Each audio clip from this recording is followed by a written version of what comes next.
النبي صلى عليه ويحط لنا اللايك الحلو بايديه، وحياة حضرتك النبي لا تصلي على رسول الله صلى الله عليه وسلم. جدعانه يا بنتي، ما انا يا متجعانه. بنتي جدعانه البابور جاي يا بنتي ابوس رجلي.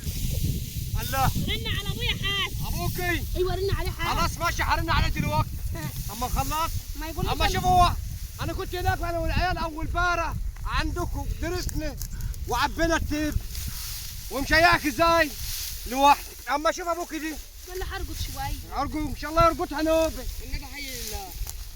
حاجة الله احنا درسنا ولا عملنا حاجة لسه؟ النبي حي الله. لا استنى يابا يا حبيبي لما نعمله هنبقى ندوك شويه. تعال اقول لك على حاجة.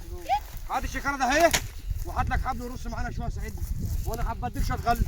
هيديك يا ابني شويه غلانين هيضحك أيوة. عليك. ده راجل مفتري. اخد شاي وخلاص. جدعان يالا هتسحبني ياضنا اهو يالا. انا عارف كنت هتخبليني ولا ايه بالظبط؟ تعالى وخلصت حوالين مننا يا بنت. تعالى وخلصت في الفرق ده. بابور جاي يا بنت. طب يا فين الحبيل اجيب لك منين عادي؟ اجيب اجيب منين؟ يا بنت. انت ما بتشوفيش اتعميتي. اتعامل. اتعميتي. خوف منك لله يابا. من لله. منك لله يابا. تعالي. هات يد شمال اهو يا ابني. خلص العجه بقى. هات يدنا اهو شمال يالا. حرام عليك انت هتشغله ببلاش. اه انت راجل مفتري. منك لله يابا. ابوكي ان شاء الله يتبوب بتنفخي. يا تكبوي تنفخك يا اختي.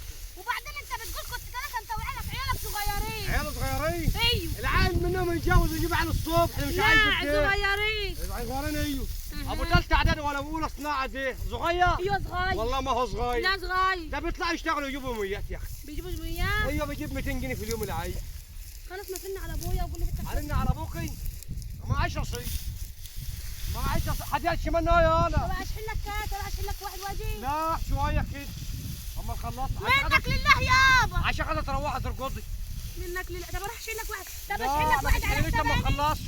انا ما كنت فاكره ما فيش ياما كده. هات يد الشمال ده تخلص نفسك شويه. اربطي مع الواد ده بايه؟ اربطي. اربطي يالا. يد يد الشمال يالا. يد الشمال تحت. ماشي. مش هيديك غلا يالا. ماشي. عدله يا شيخ، عدله اللي هو عاوز. الراجل ده وضع لي يالا. عدله اللي هو عاوز اخر النهار بس ما نخلص.